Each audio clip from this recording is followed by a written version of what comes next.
आज के इस वीडियो में हम गीता के 11वें अध्याय पर चर्चा करने वाले हैं। इसमें हम जानेंगे कि इस अध्याय में क्या बताया गया है और इस अध्याय से हम क्या सीख सकते हैं। तो चलिए वीडियो को शुरुआत करते हैं।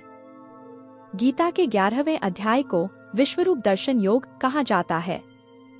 यह अध्याय भगवद गीता के सबसे महत्वपूर्ण और रहस्यमय अध्यायों में से एक है। इस अध्याय में भगवान श्री कृष्ण ने अर्जुन को अपना विश्वरूप दिखाया, जो उनकी अनंत, असीमित और सर्वव्यापी सत्ता का प्रतीक है। यह अध्याय हमें यह सिखाता है कि भगवान की महिमा, शक्ति और स्वरूप अनंत है और यह हमें भगवान के प्रति समर्पण, भक्ति और विश्वास के महत्व को समझने के लिए प्रेरित करता है।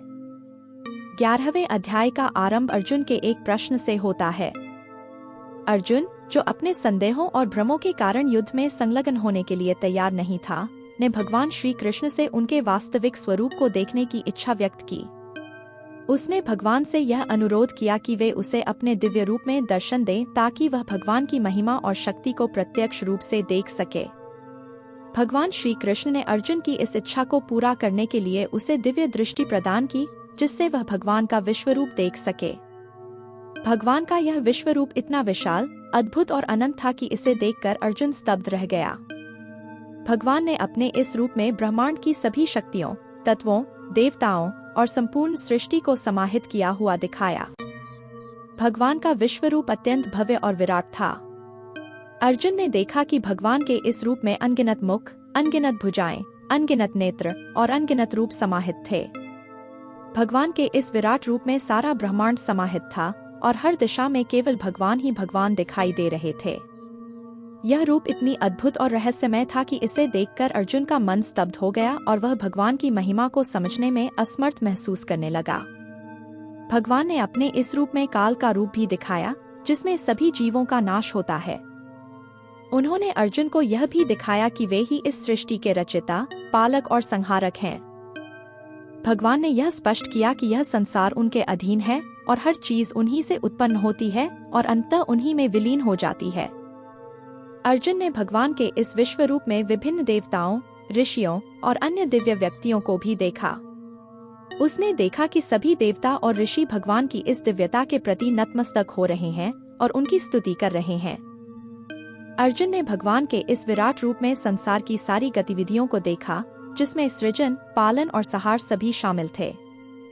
भगवान के इस विराट रूप को देखकर अर्जुन का मन अत्यंत भयभीत और चकित हो गया।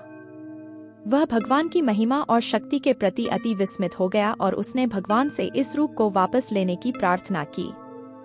अर्जुन ने यह स्वीकार किया कि वह भगवान के इस अद्भुत रूप को समझने में असमर्थ है और उसने भगवान से उनके सामान्य रूप में वापस आने का अनुरोध किया। अर्जुन ने भगवान से यह भी कहा कि वह भगवान की महिमा के प्रति अपना कृतज्ञता व्यक्त करता है और उसने यह स्वीकार किया कि भगवान ही इस संसार के सर्वोच्च शक्ति हैं। अर्जुन ने भगवान की भक्ति और श्रद्धा के साथ उनकी स्तुति की और उनसे अपने संदेहों को दूर करने का अनुरोध किया। भगवान श्री कृष्ण ने अर्जुन की प्रार्थना को स्वीकार करते हुए अपने सामान्य रूप में वापस आने का निर्णय लिया। उन्होंने अर्जुन को यह समझाया कि उनका यह विराट रूप केवल उनके भक्तों के लिए ही सुलभ है और इसे केवल वही देख सकते हैं जिन्हें वे अपनी कृपा से दिव्य दृष्टि प्रदान करते हैं। भगवान ने अर्जुन को यह सिखाया कि उनके इस रूप को देखना और समझना अत्यंत कठिन है और इसे केवल भक्ति, श्रद्धा और प्रेम के माध्यम से ही समझा जा सकता है। उन्होंने अर्जुन से यह कहा कि वह अपने कर्तव्यों का पालन करते हुए भगवान के प्रति समर्पित रहे और उन्हें अपनी सभी चिंताओं को भगवान के चरणों में अर्पित कर देना चाहिए। 11वां अध्याय हमें यह सिखाता है कि भगवान की महिमा और शक्ति का कोई अंत नहीं है और इसे केवल भक्ति, श्रद्धा और प्रेम के माध्यम से ही समझा जा सकता है। भगवान के प्रति समर्पण और भक्ति ही वह मार्ग है जिससे हम भगवान की कृपा प्राप्त कर सकते हैं और अपने जीवन को सफल बना सकते हैं। भगवान श्री कृष्ण ने अर्जुन को यह सिखाया कि हमें अपने जीवन में भगवान के प्रति समर्पित रहना चाहिए और अपने कर्तव्यों का पालन करना चाहिए। हमें भगवान की महिमा और शक्ति को समझने का प्रयास करना चाहिए और उन्हें अपनी सभी चिंताओं और परेशानियों को अर्पित कर देना चाहिए। भगवान का विराट रूप हमें यह सिखाता है कि भगवान सर्वव्यापी हैं। वे प्रत्येक कण में, प्रत्येक जीव में और संपूर्ण सृष्टि में विद्यमान हैं। यह शिक्षा हमें यह समझने में मदद करती है कि हमें भगवान के प्रति श्रद्धा और भक्ति का भाव रखना चाहिए, क्योंकि वे ही इस संसार के समस्त क्रियाओं का आधार हैं। अर्जुन ने भगवान का विराट रूप देखकर जो भय महसूस किया, वह इस बात का प्रतीक है कि मनुष्य अपने सीमित ज्ञान और दृष्टिकोण के कारण संसार की विशालता को समझने में असमर्थ होता है। लेकिन भगवान हमें यह सिखाते हैं कि भक्ति और श्रद्धा के मार्ग पर चलते हुए हम सभी प्रकार के भय को पार कर सकते हैं और सच्चे ज्ञान की प्राप्ति कर सकते हैं। भगवान श्री कृष्ण ने अर्जुन को यह सिखाया कि हमें अपने कर्तव्यों का पालन करना चाहिए। अर्जुन को यह समझाया गया कि उसे युद्ध करना चाहिए, लेकिन अपने मन को भगवान के प्रति समर्पित रखते हुए। इस प्रकार यह अध्याय हमें यह सिखाता है कि हमें अपने कर्तव्यों का पालन करते हुए भगवान के प्रति समर्पित रहना चाहिए। भगवान ने अर्जुन को यह सिखाया कि उनकी महिमा और शक्ति को केवल भक्ति के माध्यम से ही समझा जा सकता है। यह शिक्षा हमें यह समझने में मदद करती है कि भक्ति ही वह मार्ग है जो हमें भगवान के निकट ले जा सकता है और हमें मोक्ष की प्राप्ति करा सकता है। भगवान ने अपने विराट रूप में सभी जीवों को समान दृष्टि से देखा। उन्होंने अर्जुन को यह सिखाया कि हमें सभी जीवों को समान रूप से देखना चाहिए और किसी के साथ भी भेदभाव नहीं करना चाहिए। यह शिक्षा हमें यह समझने में मदद करती है कि हम सभी भगवान की सृष्टि का हिस्सा हैं और हमें एक दूसरे के प्रति प्रेम और सम्मान का भाव रखना चाहिए।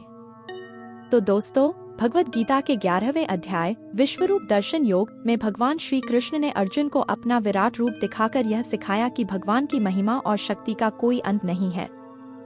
भगवान का यह रूप हमें यह समझने में मदद करता है कि भगवान सर्वव्यापी हैं और वे ही इस संसार के समस्त क्रियाओं का आधार हैं। यह अध्याय हमें यह सिखाता है कि हमें भगवान के प्रति समर्पित रहना चाहिए और अपने कर्तव्यों का पालन करते हुए भगवान की भक्ति करनी चाहिए। भक्ति, श्रद्धा और प्रेम के माध्यम से ही हम भगवान की कृपा प्राप्त कर सकते हैं और अपने जीवन को सफल बना सकते हैं। भगवान का विराट रूप हमें यह भी सिखाता है कि हमें अपने मन को भगवान के प्रति समर्पित रखते हुए सभी प्रकार के भय और संदेह को पार करना चाहिए। हमें भगवान की महिमा को समझने का प्रयास करना चाहिए और उनके प्रति अपनी भक्ति को और अधिक गहरा बनाना चाहिए। अंत में यह अध्याय हमें यह प्रेरणा देता है कि हम अपने जीवन में भगवान के प्रति श्रद्धा और भक्ति का भाव बनाए रखें, अपने कर्तव्यों का पालन करें और अपने जीवन को सफल और धन्य बनाएं। धन्यवाद।